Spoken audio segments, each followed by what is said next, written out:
વાત કરીશું મહેસાણાથી। મહેસાણામાં અંબલિયાસન રેલવે ઓવરબ્રિજની બિસ્માર હાલતથી વાહન ચાલકો પરેશાન થઈ ચૂક્યા છે, જે સ્થાનિક લોકો દ્વારા અવારનવાર આગેવાનો અને તંત્ર સુધી લેખિત તેમજ મૌખિક ફરિયાદો કરાઈ હતી, પરંતુ સંતોષકારક કાર્યવાહી થતી ન હતી। અંતે સ્થાનિકોએ કેટીવી ન્યૂઝનો સંપર્ક કર્યો હતો અને કેટીવી ન્યૂઝ ગુજરાતી સમાચાર દ્વારા પ્રજાના પ્રશ્નને વાચા આપવામાં આવી હતી, જે સમાચાર પ્રસારિત થતાં જ માર્ગ અને મકાન વિભાગ ગુજરાત રાજ્ય મહેસાણા દ્વારા તાત્કાલિક અસરથી રોડ સમારકામની કામગીરી શરૂ કરવામાં આવી હતી, જેના પગલે સ્થાનિકોમાં આનંદ અને ઉત્સાહ જોવા મળ્યો હતો અને જનતાએ કેટીવી ન્યૂઝનો આભાર વ્યક્ત કર્યો હતો।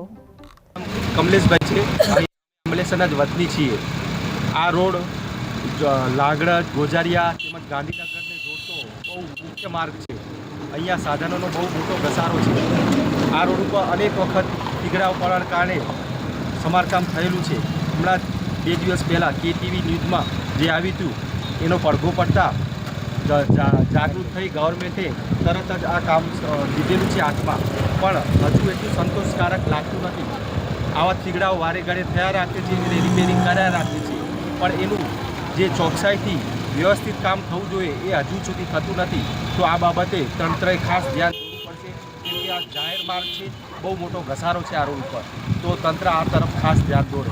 આ રોડ ઉપર કેવા પ્રકારના વાહનો ચાલતા હોય? આ રોડ ઉપર મોટા ડમ્પરો, રેતીના, કપચીના એ પણ જતા હોય છે અને ગાંધીનગરને સંલગ્ન રોડ છે, એટલા માટે ઘણી બધી ટ્રાફિક અનેક ગામડાઓને જોડતો આ રોડ ઉપર ઘસારો છે।